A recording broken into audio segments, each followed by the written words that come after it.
जय हिंद। एक बार फिर से आप सभी का स्वागत है आज की इस वीडियो में। तो गाइस, हम लोग क्या पढ़ रहे थे? टेंस पढ़ रहे थे और टेंस में हमने past simple tense, present simple tense और फ्यूचर सिंपल टेंस पढ़ लिया था। और हमने टेंस में भी देखा था, टेंस में हमने कौन सा पढ़ लिया है? प्रेजेंट टेंस पढ़ लिया है। प्रेजेंट टेंस के हमने चारों पार्ट पढ़ लिए हैं। अब हम लोग क्या पढ़ रहे हैं? पास्ट टेंस पढ़ रहे हैं। तो और पास्ट टेंस में हमने कौन सा पढ़ लिया है? पास्ट इंडेफिनिट टेंस पढ़ लिया है। आज हम लोग पढ़ेंगे past continuous tense. Okay guys, तो चलिए स्टार्ट करते हैं बिना टाइम वेस्ट किए पास्ट कंटीन्यूअस टेंस।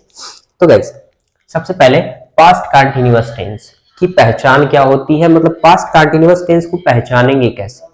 ठीक, पास्ट कंटीन्यूअस टेंस को पहचानेंगे कैसे? तो कैसे पहचानेंगे? जिस वाक्य के अंत में क्या आ जाएगा? रहा था, रही थी, रहे थे आ जाएगा। क्या आ जाएगा इस? जिस वाक्य के अंत में रहा था, रही थी, रहे थे आ जाएगा, उसे क्या बोलेंगे? पास्ट कंटीन्यूअस टेंस बोलेंगे। ठीक ना। लेकिन गाइस, हमने यही देखा था कि अगर वो पास्ट सिंपल टेंस रहे तो वाक्य के अंत में क्या आना चाहिए? सिर्फ था, थी, थे में से कोई एक आना चाहिए। हमने यही देखा था, ठीक ना। लेकिन इसमें क्या होगा कि क्रिया होगी, कार्य होगा, ठीक ना, तब वो क्या कहलाएगा? पास्ट कंटीन्यूअस टेंस कहलाएगा। नहीं तो अगर रहा, रही, रहे नहीं आएगा, अगर था, थी, थे आ गया अगर वाक्य के अंत में, तो वो क्या हो जाएगा? पास्ट सिंपल टेंस हो जाएगा। ठीक ना। जैसे कि यहाँ पे लिखा है क्या? रहे थे, तो ये रहे थे आ गया ना, तो ये कंटीन्यूअस टेंस हो गया, पास्ट कंटीन्यूअस टेंस हो गया। ठीक ना। उसके बाद इसकी हेल्पिंग वर्ब क्या होती है? तो मतलब इंग्लिश में ट्रांसलेट करने के लिए हम क्या करते हैं? वाज या वर का प्रयोग करते हैं और उसके साथ वर्ब का फर्स्ट फॉर्म, और वर्ब के फर्स्ट फॉर्म के साथ किसका प्रयोग करते हैं? आईएनजी का प्रयोग करते हैं। आईएनजी क्यों लगाते हैं? क्योंकि वो काम हमारा इस समय हो रहा होता है, ठीक ना। या मतलब था मतलब हो रहा था, मतलब वो कंटिन्यूअस चल रहा था पहले काम, ठीक ना। तो इसलिए यहाँ पे क्या? आईएनजी लगाया जाता है, ठीक ना। उसके बाद हम लोग वाक्यों को पहचानेंगे कैसे? तो कैसे पहचानेंगे?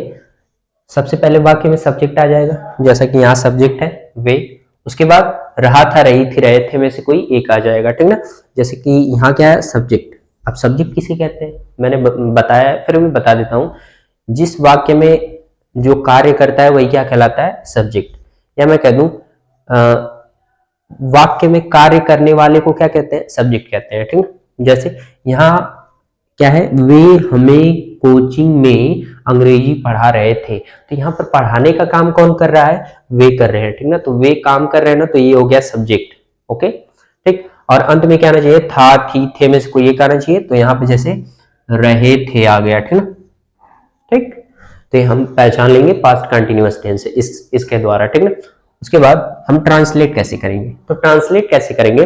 सबसे पहले उसमें रखेंगे सब्जेक्ट, उसके बाद क्या रखेंगे? वाज या वर रखेंगे, ठीक।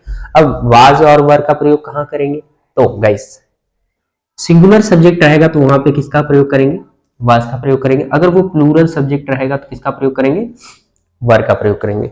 अब सिंगुलर सब्जेक्ट, प्लूरल सब्जेक्ट मैंने बताया है, ठीक ना, उसका एक वीडियो भी बनाया है। और हालांकि मैं हर वीडियो में बताता भी रहता हूँ कौन सा सिंगुलर सब्जेक्ट है और कौन सा प्लूरल सब्जेक्ट है, लेकिन गाइस इस वीडियो में भी मैं बता ही देता हूँ। तो सिंगुलर सब्जेक्ट कौन कौन से होते हैं? ही हो गया, सी हो गया, इट हो गया, या कोई अकेला नाम हो गया, उसे क्या कहेंगे? सिंगुलर सब्जेक्ट कहेंगे। उसके बाद ये अकेला नाम है अमन, ठीक ना, तो अमन क्या है? एक सिंगुलर सब्जेक्ट है, मतलब अकेला नाम है, ठीक ना। अब प्लूरल सब्जेक्ट कौन कौन से होते हैं? तो plural subject they, we, you, या कोई दो नाम आ जाए, अमन एंड रानी, ठीक ना, तो उसे क्या बोल देंगे? प्लूरल सब्जेक्ट बोल देंगे, ठीक ना। अगर वही एक नाम रहेगा, सिर्फ अमन या किसी एक की बात हो जाएगी, रानी, ठीक ना, तो वहां पे किसका प्रयोग करेंगे? वास का प्रयोग करेंगे। किसका? वास का, है ना, क्योंकि वो सिंगुलर हो जाएगा। इसके साथ किसका प्रयोग करेंगे? तो इसके साथ किसका प्रयोग करेंगे? वास का प्रयोग करेंगे। और इसके साथ किसका प्रयोग करेंगे? वर का प्रयोग करेंगे, ठीक ना। तो हम अब सेंटेंस को ट्रांसलेट करते हैं, ठीक ना। तो क्या है? सबसे पहले वे हमें कोचिंग में अंग्रेजी पढ़ा रहे थे, तो सबसे पहले सब्जेक्ट है और अंत में रहा था, रही थी, रहे थे में से कोई एक आ गया, तो हमारा सही है, पास्ट कंटीन्यूअस टेंस है। ट्रांसलेट करेंगे, सबसे पहले रखेंगे सब्जेक्ट। सब्जेक्ट क्या है? वे का क्या होता है? दे, ठीक। फिर उसके बाद वाज या वर में किसका प्रयोग करेंगे? वे क्या है? एक प्लूरल सब्जेक्ट है, यहाँ पे दे मीन्स क्या होता है? वे, तो वे के साथ किसका प्रयोग करेंगे? वर का प्रयोग करेंगे, ठीक है ना। क्या हो जाएगा? दे वर, उसके बाद वर्ब का फर्स्ट फॉर्म। वर्ब क्या है? क्रिया, काम, काम क्या है, या मैं कह दूं क्रिया क्या है? पढ़ाना। पढ़ाने क्या होता है? टीच। क्या होता है? टीच। और उसमें क्या लगाना है हमें? आईएनजी। क्या हो जाएगा? आईएनजी। तो क्या हो गया? टीचिंग। फिर उसके बाद ऑब्जेक्ट। अब ऑब्जेक्ट किसे कहते हैं? तो सब्जेक्ट द्वारा किए गए कार्य का जिस पर प्रभाव पड़ता है, मतलब जो सब्जेक्ट काम कर रहा है ना, और वो जो काम कर रहा है उसके द्वारा किस पर प्रभाव पड़ रहा है, उसे ही कहेंगे क्या? हम ऑब्जेक्ट। तो यहाँ पर पढ़ने का प्रभाव किस पर पड़ रहा है? हमें पर। तो हमें क्या हो जाएगा? ऑब्जेक्ट। और पढ़ा कौन रहा है? वे क्या हो गया? सब्जेक्ट। तो जो काम कर रहा है उसके द्वारा किया गया काम जिस पर प्रभाव पड़ेगा, ठीक ना, वही क्या कहलाएगा? ऑब्जेक्ट। तो वे क्या कर रहे हैं? पढ़ा रहे हैं। और पढ़ कौन रहा है? हमें, है ना, हम पढ़ रहे हैं। तो वहां पर किसका क्या हो जाएगा? ये ऑब्जेक्ट हो जाएगा, ठीक ना। तो हमें का क्या होता है? अस। ठीक। उसके बाद अदर। अदर में क्या आ गया? कोचिंग हो गया, अंग्रेजी हो गया, ठीक ना, या बाजार हो गया, ठीक ना, ये सब क्या होगा? हो जाएंगे अदर, हो जाएंगे, ठीक ना। तो सबसे पहले हम क्या रखेंगे?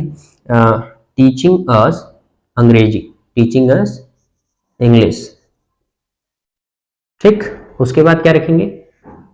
अदर में है कोचिंग, है ना।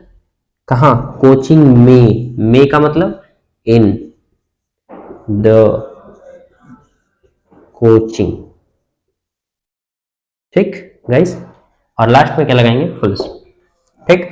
अच्छा गाइस, मैंने यहाँ पर द क्यों लगाया, है ना, तो ये मैंने आर्टिकल पढ़ाया है, उसमें आपको पता चल जाएगा कि द का प्रयोग कहाँ किया जाता है, अ का प्रयोग कहाँ किया जाता है, एन का प्रयोग कहाँ किया जाता है, ठीक ना। ठीक। तो अगला सेंटेंस देखते हैं क्या है? राहुल उसे पीट रहा था। तो सबसे पहले सब्जेक्ट क्या है? राहुल। तो हो जाएगा राहुल। फिर उसके बाद वाज या वर में किसका प्रयोग करेंगे? यहाँ पे राहुल अकेला नाम है तो किसका प्रयोग करेंगे? वॉज। तो राहुल वॉज। वर्ब क्या है?